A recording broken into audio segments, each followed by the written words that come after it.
I feel like I kind of asked a similar version of this question to many of the candidates, but also I see that last week you were at a Green New Deal panel where you were talking to many voices that would probably agree with it or are on board, at least to hear how something like that would work. And I'm assuming that went well, but as you've campaigned, people that particularly may be on the opposite side of the political aisle or don't have much trustworthiness towards Democrats, have you seen that as you go with just the issues and the agenda and actual policies, that those people have heard you and are thinking, man, I didn't think this was actually something that would help all of us? Have you seen it crossing lines from your perspective? Oh, for sure. And I'll say, a lot of people that I talk to throughout the 3rd District haven't heard about the Green New Deal, right? And so, what we're doing in this last phase of the campaign up until Election Day is hosting, in addition to doing, larger events, we had over 200 people that came out to the Green New Deal town hall. We're hosting community rallies in every neighborhood where we're canvassing. And that's a real cross section. That's people that we knocked on your door or you saw a Facebook ad or posting about it, and you were like, you know what, a Saturday night in the middle of winter in Ohio, I'm gonna come out and hear from this chick who's running for Congress, right? And so it's people that aren't necessarily the typical, political figure. They're not the people that show up at the state party building, all that. And Green New Deal is a big topic because why?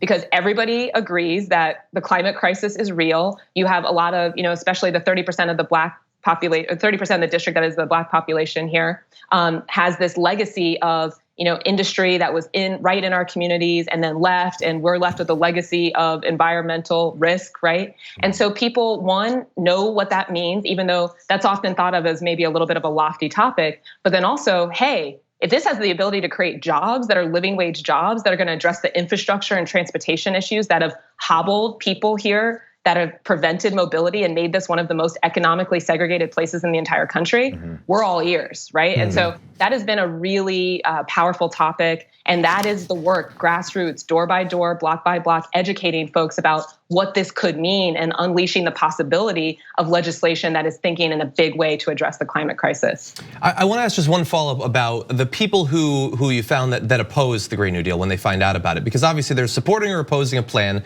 But when I see Fox News, for instance, talking about the Green New Deal, they're not talking about it as something that we're opposed to. They're trying to pitch it as something that is insane, unworkable, that would destroy the economy, fundamentally un-American.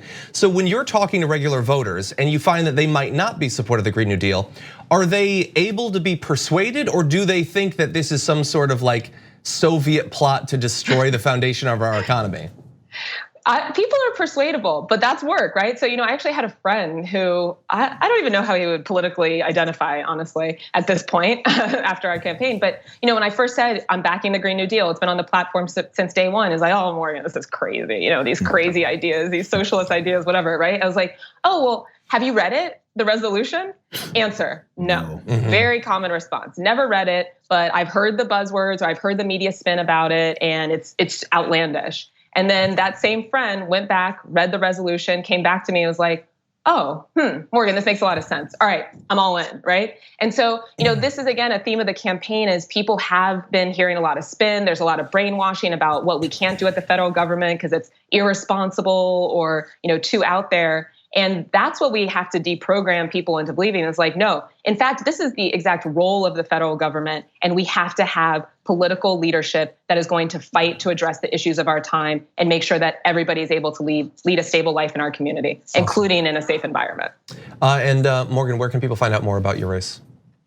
Ooh, okay, well, you can find out more by texting Morganize to 44939. Now we're texting. Go to morganharper.org. 48 days left. Please chip in whatever you can. We're ready to win this thing. Morgan Harper, candidate in Ohio's 3rd District. Thank you again for joining us. Thanks for having me. Thank you for watching this clip from the Damage Report. For more content from the show and access to TYT Network members-only exclusives, go to tyt.com/Brooke. Wait, no, it's tyt.com/John. Go to tyt.com/John to sign up.